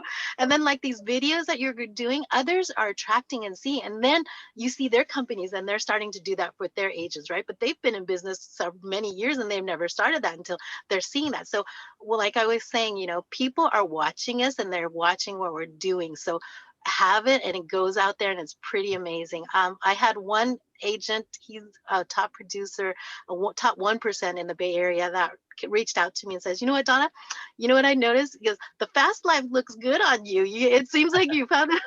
I was like, oh my gosh, I was laughing. I was like, I never knew I would ever be in like the fast life, but this is the fast life if I was to live. I love the fast life here. So definitely thank you to you guys. You guys are amazing. So I want to talk about so the timing thing, right? I'll show you another new idea we just are working on. This is very early. I signed a mastermind group with Kyle and Dan, 320 million team, 260 team. He's like my mentor and coach. We have a weekly Monday coaching session. You guys are welcome to come on it.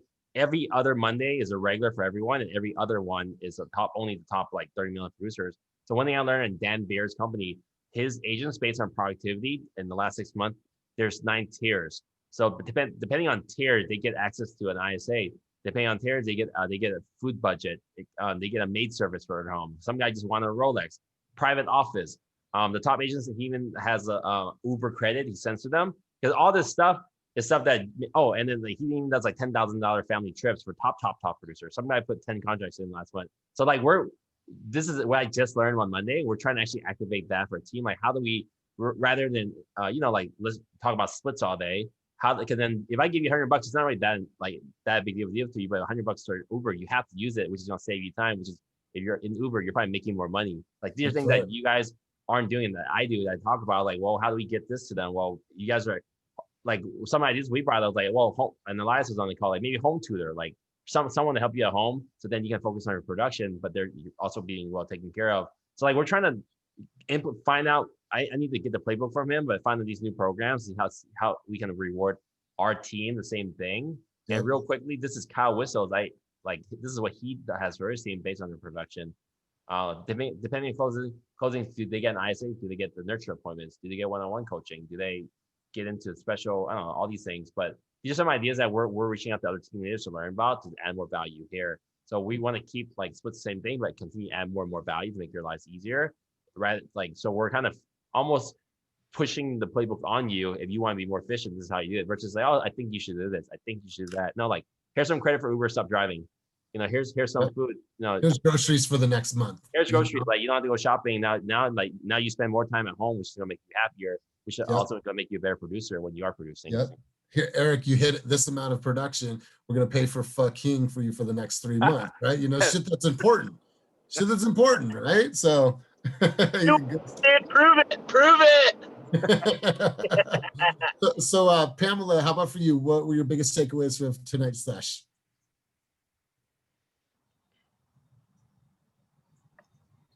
Okay, so you can hear me now? Okay, so there's so much stuff. Kenny, do you remember Anna Maria Wong, or you came after her, or do you remember when she was around? No, Anna Maria, is she Roti World and Hayward? No, she was Keller Williams. She was top 1%? Yeah. She was the top, she was the real estate, she was the East Bay #1 real estate team way before. I think she got arrested or something, right? No, she wasn't Redfin, but we don't know what happened to her. But anyway, back then. the top agent, she disappeared. Something happened. I don't know the detail, but she disappeared from the face of real estate. Yeah. So we were on their team, but this is literally back to 2020, looking at everyone and the synergy and everything about everyone, just happiness, whatever. It's literally it. So what I got out of today was just seeing it again, as far as how everybody's so together as one, and everyone wants to succeed. And for me personally, I got to find my brand. Believe it or not, I really don't. I've never really felt like I have, who I am. People don't, they know me, but I don't think they really, really know me. So I have to really work on trying to figure out how to put that out. And let's let your consumers tell you the story of who you are in their eyes, right? This is what she did for us. This is how she helped us. This is what her skill set was. This is what she brought to the table. Let's have that be the story that people are telling from the voice of your clients, because you have so much base that you can build off of. So good stuff. Appreciate you being here. King, how about for you, my man? Takeaways from today's session. So I didn't really know about Kenny's beginnings, his humble beginnings of spending $21,000 for airplanes to write his name in the sky. But that fucking blew my mind, man. We're talking about goals, and now one of my goals for next year is to put a billboard up and just fucking put in my ugly mug out there and see, get into the people's minds and shit. And yeah, that really blew my mind, man. That all makes sense. You got to be bold and take bold risks in order for you to see rewards. Whether that's in a couple of months or in a few years, but I want to do it. So I mean, if that is not on a billboard by 2021, I will put some of my marketing budget towards that getting on a billboard. Yeah, I would definitely do that. So King, I appreciate your insight, my man. Hey, so one thing working on, the van we're having is gonna be wrapped, but an idea we're just playing with right now. We just have all the faces and headshots of our team. So when we're driving around, we literally have 100 faces around with the Instagram handles. So I don't know what that would look like. So I haven't really dived too deep into that part yet, but these are just ideas. That'd be pretty cool. And talking about going bold, right? I mean, Compass offered me over $250,000, and that was the first offer. I think I got $400,000. I turned it down because I saw something else I wanted to try and to aim for it. And that's a team you guys just I knew if I went to Compass with the team, they wouldn't have left. Compass is good. It's a good company. It's good culture. It's good people. But I wanted to do something completely different. And now in a month now, I'm doing more business than I did last year. So that risk paid off tenfold. It would probably be 100,000-fold within a couple years from now. But you see that it's that's on a bigger scale, right? The business planning, I want my team to do 500 million next year, and I don't see why not when all these people are doing 20, 30, 40 sales. So in this combination, that's just a small goal. I think we're going to exceed that. But, you might not hit your goal next year, but at least you are on the way to that goal. So you might, maybe like a lot of you won't hit 30 deals in a year. It would take you 16 months. But you see, like, and then as you're getting towards the end of that goal, you get more efficient, and then you have more systems. So like going from 10 deals to 30 is a way different animal. Like, cause you aren't ready for it yet. When I talked to my coach last year, I was like, I don't want to do 100 deals a year. Like I haven't done 50 listings a year. I can't do 30 listings to 50 to 60, 100, because then things are going to break along the way and you're moving too fast. It's going to implode. So thinking about that in your business, as you're kind of, scaling to your business, you realize you have to get a little more efficient at what you do and time block a little better and use more tools, spend more time with family. So it evens out. Totally. Absolutely. Absolutely. Let's go to Martha. Martha, what were some of your biggest takeaways from today's sesh? I gotta back out of the number to figure out how many houses I have to sell next year. In order and to move. Yep. Don't be scared to just be yourself, and everyone else will adjust. That's right. Hey, what's cool? I've seen your stories lately, and you're taking the chance, and you're getting out there, and you're documenting your story, and you're telling the world about what's happening and how many phone calls you're making, and that's really good stuff. So keep it up. Joey, what about for you? What were some of your takeaways from today's sesh? I wrote it down actually on my book. One of the things I wrote down is to get organized from this session, and your content and your brand and logo. But one thing I also learned about this takeaway is to just show up, right? I think you was talking about showing up is half of the battle already. So just showing up to this business plan, it kind of like it motivates me to see and bring out my ideas and see what I'm gonna do for next year. So that's right, Joey. Love it, man. Love it. Jung Hee, how about for you? Some of your takeaways from today's sesh. Same with Joey. I mean, I think I just have to spend a lot more time. I've been kind of putting it off to the last week or two with the business planning. I need to really be more committed to I think I'm just scared, there's just so much to do. So I need to just chew off a little bit by bit, and come up with a plan that works for me. It's so much. It's honestly kind of overwhelming. It is. And we said this on our call yesterday, Jung Hee, and think about it like this, like millimeter shifts, right? Millimeter shifts in your business are going to give you a completely different direction over the long haul. So don't think about this. And I think you said it right, bite-sized chunks, right? Like, all right, this week, I'm just going to organize my CRM. Next week, I'm going to make sure that I lay out my budget. Next week, I'm start taking millimeter shifts in your business that will over time give you a completely different momentum. Right now, it's like a water or like a fire hydrant of information. You just have to compartmentalize things, matrix things, slow it down, and see it coming at you, and do it your way, Jung Hee. So if you need any help behind the scenes, let me know. I'm here to support. Thanks, Wyatt. Steffi, let's hear from you. What are some of your takeaways from today's sesh? Well, first off, I'm just happy that Kenny chose EXP. I can't imagine Compass. There's just so much value in being with this brokerage. So, and so much to offer other agents that want to come on. So that's big. I didn't know he was trying to go to Compass or was thinking of going to Compass. And then the second thing was what he said, your brand is what other people say about you when you're not in the room. I'm a bit camera shy. I'm old school. So just watching everybody's Instagrams and stories, it just motivates you. And you get so much more engagement. Like Kim, I knew that she was bad because I heard her on the phone. She needs to, step up and get on. She's like me. I feel like I just have a lot in common with her and her sales style when I hear her on the phone. And so we just need to bring that out. And I feel like we'll have so much more business if we do. And so I'm just so thankful to be on this team. I really am. Because so Stephanie, I think for you have such great sales chops, and you have this moniker, this misappointment setter. I want to see more real estate content from you, right? I love what you're doing, and you post a lot. I think you post more about the cars than you do the real estate, and I get it. That's been your breadwinner. So for you, I want you to turn that camera around this week. I want you to just start talking about something that is real estate related. And who cares if you fumble? It doesn't matter. Just start turning that camera around, start documenting your journey.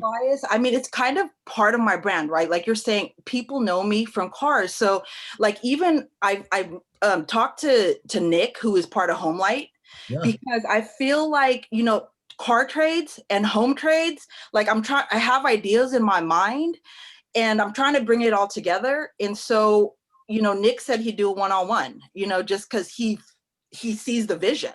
And I'm like, oh my God, I could just literally mimic my auto business with the real estate, with real estate and, give trade offers all day. And so like, I have all these ideas. I have 2 phones, one for my house, one for the cars. I got, it's just all these ideas, but just implementing them, I just don't have time in the day. So then find 1 or 2 that would be the easiest route for you to start implementing, and let's do it. You don't have, like I said to Jung Hee, bite-sized chunks, millimeter shifts in your business. We're here to support you. Right. How about for Pamela, did we hear from you? We did, right? Mhm. Yeah, we did. So let's go to Juanita. Juanita, biggest takeaways from today's session. I mean, after hearing everybody, I think being yourself.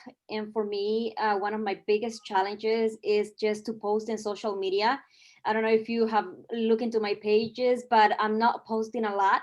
And I think it's because I'm afraid to do that. I never was a big never was big on social media before. So this is being a really big challenge for me.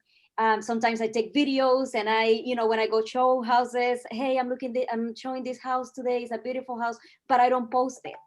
So I don't know why, but I just get this. It's a big challenge for me right now just to post something. And I have a Zillow review that I can post on social media. I have things that I can post, but I don't know why I hold myself from doing it. And that's something that I have to overcome. One of my goals for this year. Well, we're rooting for you, Juanita. And I think I've done a transaction with Juanita personally. She's got great follow-up, great tenacity, great communication skills. You're bilingual. There's all these things that you can be offering to the community, but if you store it inside, nobody's going to be able to see it. So start once a week trying to get outside of your comfort zone so you become more fluid with being on camera and documenting your journey. And it's only going to help you build and grow your business and grow personally. So I encourage you, I support you. We're going to push you. If that's something you want to do, we're going to help you in that area. So look at your team, start getting ideas from the team, start looking at your fellow, females on the team that are really thriving on social media, get ideas, get content ideas, and let's just start turning that camera around and start getting you on camera, Juanita. I think that you have a great brand. We just have to start getting out to the public. Let's hear from Amanda. Amanda, what were some of your biggest takeaways from today's sesh?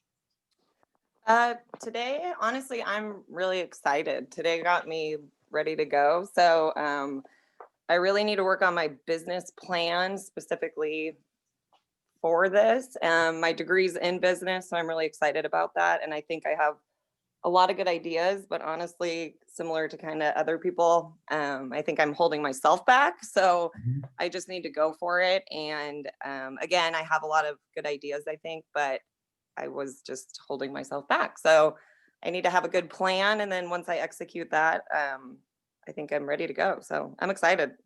Yeah, and you know what, we get like that. We do what is this, analysis paralysis, right? We analyze, and we're just like, oh God, I'm stuck, right? Like you just have to say, I have an idea. I don't really care. I'm just gonna get this idea out and run with it, right?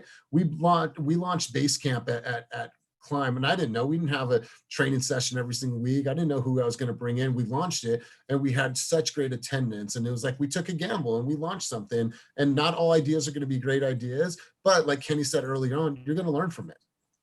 You're going to learn from it. We launched our VAs. I mean, I've worked with some VAs before. We really didn't even have enough work for them. I was like, you know what, I knew Zillow was coming and other things. So like right now they're low on work. That's why I actually offered it to the team. But you do things, there's a clear path later, but it might not be a straight path. So like us with these virtual assistants that we brought on, like they're not that busy. We're trying to get them busier, but we're still paying for them. But we see the vision a year out, how they'll probably be too busy and we need some more. Yep, love it. So quick question, Kenny, is the lockbox at Jack London?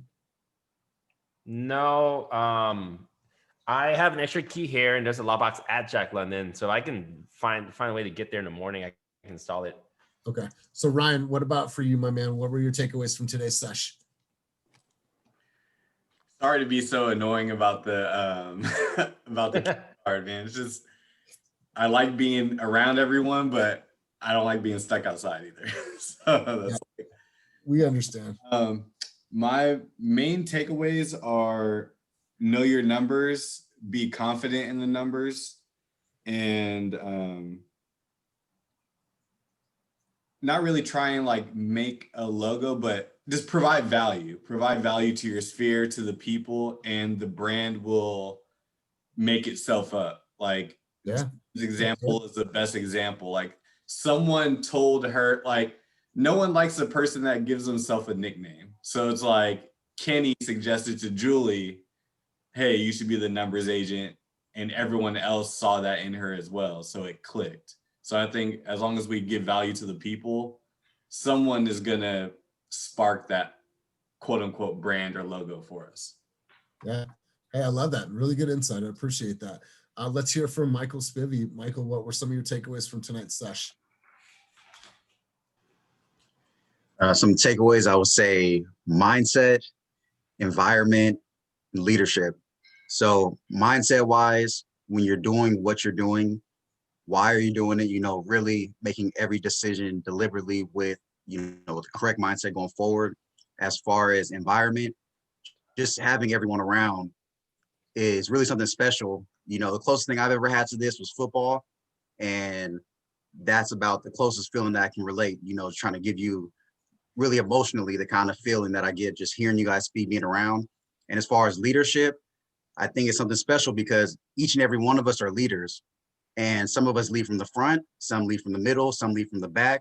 But at the end of the day, we're all leaders and we all add value. So those are some takeaways. And yeah, I'm just happy to be here. Great stuff.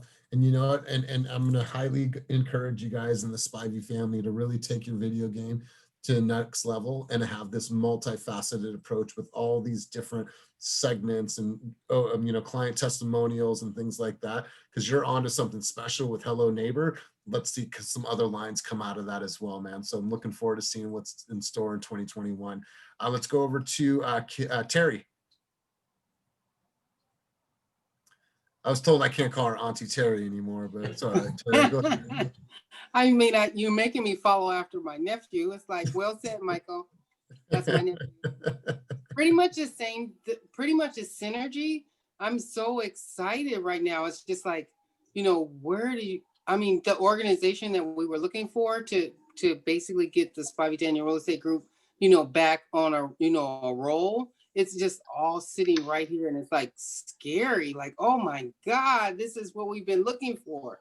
You know, so from jumping around, from looking for it at different brokerages, and finally coming and, you know, building this camaraderie with Fast Agent, it's like, oh my God, I'm really excited.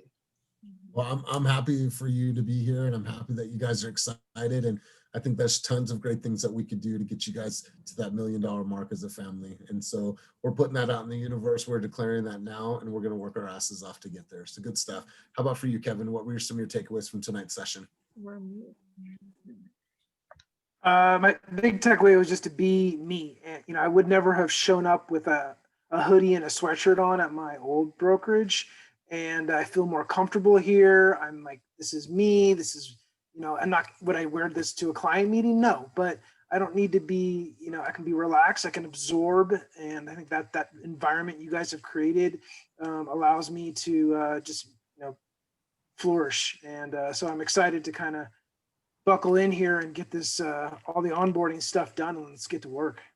Love it. I love it. I have a client that I've been showing homes for the last 2 months, showed up in that right there earlier. And they're like, oh, that's cool. Is that your team shirt? And I was like, yeah, like, oh, that is cool. Cause I know nobody is showing up to appointments and anything like that. And yeah. So if we didn't get in on the first order, we'll be ordering more. Okay. We'll be ordering tons more. So let's end with Kim. Kim, what were some of your biggest takeaways from today's session? Oops. So my biggest takeaway from today's sesh is basically like attention equals money, regardless if people perceive you as like an awesome person that, you know, they can like, or if they're just hating because you're doing something that makes them feel insecure. Like attention means money, and money is awesome. So that's what I learned. So don't be scared to have attention. Cool. Like, it's like, you know, good publicity, bad publicity, it's all publicity, right? So it's like, You know, get your name out there, take some chances, and start building these things into your plan for the new year. How am I going to build some content, some great videos? What are some things that I want to do to really give myself the most exposure? You know, this is going to be, these sessions are going to be vastly different than what like a normal business planning, because the idea is to be all encompassing, just to get all these thoughts brewing, start to implement some ideas, and just start getting that train down the tracks. Because once the locomotive has momentum, it's really, really hard for you guys to stop that locomotive. So get your train moving down the tracks, and it starts now. It starts you guys collaborating, sharing your thoughts, ideas. So my biggest takeaways from you guys is that this team is inspiring to me. You know, it's I don't look for you guys to motivate me, and nor should you look for Kenny and I to motivate you. But what I find is that you guys are just super, super like savvy and like edgy and cool and just, I love the energy that you guys bring and represent. It keeps me totally like anxious to get better for you guys. And what can Kenny and I do to constantly bring more value to you guys? So as you guys are planning your business, we're planning our business behind the scenes to make sure that you guys are in an even better position to win, not only now, but long-term and down the road. So Kenny, any parting words from you before we head out for the evening? No, I mean, this is, I mean, these workshops have been pretty cool. I mean, next week, I know there's a couple faces been hopping on. Every one of these is different. It's really just inspiring. This isn't a really traditional workshop where I think their first one was we try to stay in line with it. We're like, oh, what's your big why in this? It's kind of like Tom Ferry thing, but really like actually hearing everyone dive deep, really deep into in this short amount of time is pretty cool. You can kind of see like a lot of us are along the same path, right? You know, all whether it's a first year agent or a 10 or 20 year agent, but like we're all trying to achieve roughly the same goals, and that, you know, and then you have a pretty cool to have a culture that supports your growth. And I love this because then I'm big on being myself social, and to actually groom people to kind of be more, well, be you but fast. It's just like really cool. And this is a legacy. Like for me, like, you know, it's not about like, I never really care about how much money I made. I leverage and I grow. Like this is the fun part, the building part, but actually seeing you guys, knowing that in the future, you guys are going to be thriving. And building up your own empires was also help me build this mega thing that we're building. Is really cool to watch. Yep. Well, I appreciate that, man. Well said. And you guys, thank you once again. Thank you for everyone that's attended. Martha, I'll see you at 7:30 in the same room to go over your, actually, Martha, if you just want to hang out here, we could just look at your buyer's presentation right now. She has an appointment coming up, so we're going to go through the buyer's presentation really quick. But you guys, thank you for all of your support. Thank you for showing up. And thank you for being amazing team members. We really are grateful for you. Thank you so much, Kenny and Elias. Bye, team. You guys have a Thank great day. you.